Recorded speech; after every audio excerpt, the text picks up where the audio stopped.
Hi guys, Teddy Bear here again from Brushbeater Medical.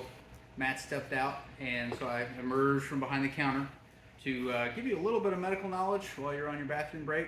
I won't keep you here so long so that your legs go numb, but hopefully you will learn something. One of the big questions we're going to get in classes is kind of like, okay, I've got bleeding. How do I control bleeding? How do I control hemorrhage? Because everything sounds better if we put a French word on it. Hemorrhage is just a fancy word for a lot of bleeding. So our first thing with addressing hemorrhage, particularly in the extremities, is going to be our pressure points. So basically we're just going to find on the arm, you've got your brachial artery. If you can find the pulse, you're on the artery.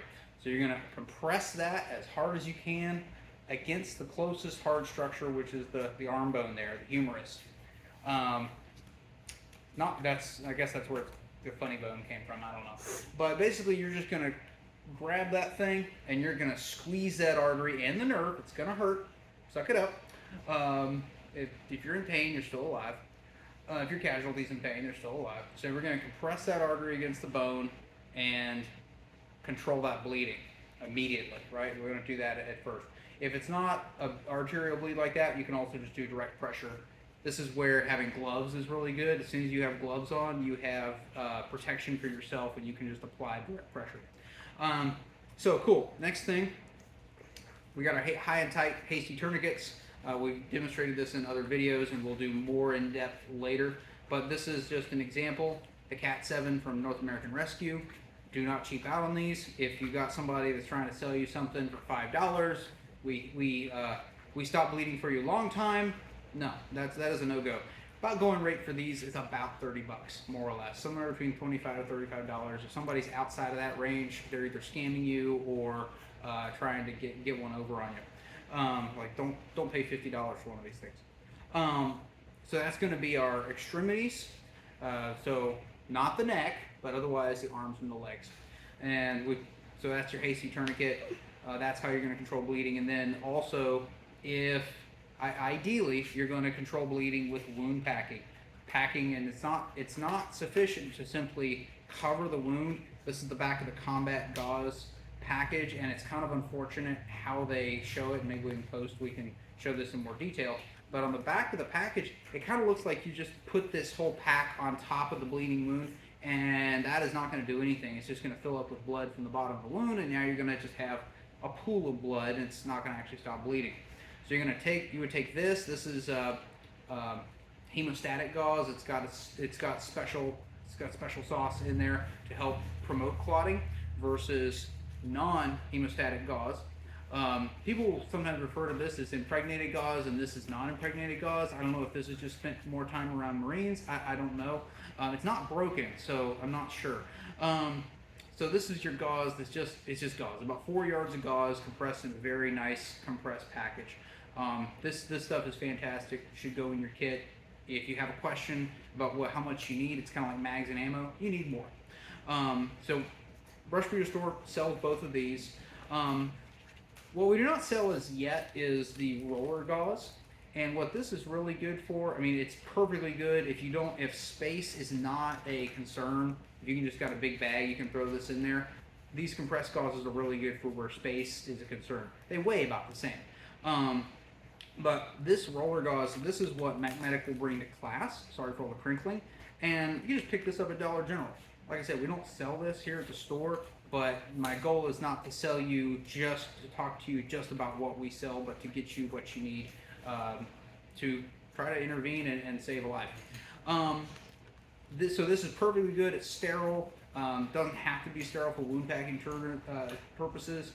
Master Sergeant Paul Howe, retired from Delta Force. He did videos on active shooter response and stuff like that. And he liked to talk when he prepped his kits. He'd actually take this out of the package, which I'll just go ahead and do. And something very much like this. What he would do is he'd take the end like this, and he would knot it. Because everything seems easy in a climate-controlled environment. There's no screaming, there's no blood, there's nothing, my hands are dry, I'm not wearing gloves. It's easy to find that tag in and pull it off. But what he liked to do is he would knot that, and yes, the gauze is no longer sterile. That's what IV antibiotics at the hospital are for. But now I have a nice big knot, and I can grab from there, and I can start stuffing that into my wound. So just a little trick, this little trick, thoroughly stealing that from him. I love it, and just want to make sure I attribute that to him, where I learned it. So we wound pack. What I would not do is spend money like $4 for this, $1 for this. I would not use this in your training scenarios, which you are training this, right? Use this for your training. It's just cheaper. And then another thing you can get, this is like the Rexall brand from Dollar General, which Dollar General is everywhere. It's one of the reasons I like it. Somebody stands in the middle of a field, says Dollar General 3 times, and one appears. Lived in one small town where there were 2 for some reason. There were like 1,000 people. We had 2 Dollar Generals and 2 cannabis shops. No grocery store. I don't know. I don't know what was going on there. But the other thing is basically the Ace Wrap. These little clips, okay. Not super enthused about them, but that's what tape is for. So what you're going to do is you're going to wound pack, and then the wound packing, you're going to get where you have it actually, and this is not how you wound pack, but just to illustrate, I'm not going to be able to get that in there, but you're going to pack this into the wound to the point that the compressed gauze is outside, it's sticking out of the wound a little bit. So it's, we might call it proud or a little bit above the wound. So looking like I'm eating corn on the cob here, but the smaller wound here, the gauze would be up above the surface of the skin.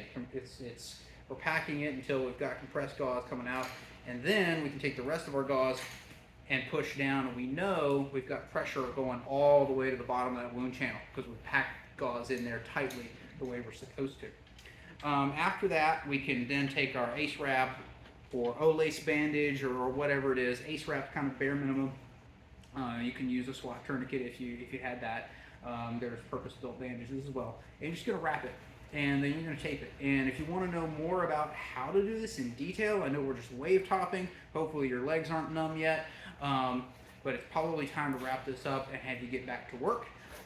If you want to know more about this, we will be doing more videos, but it's one of those things that you can't really learn on YouTube. It's kind of like driving. You got to get out there and actually do it.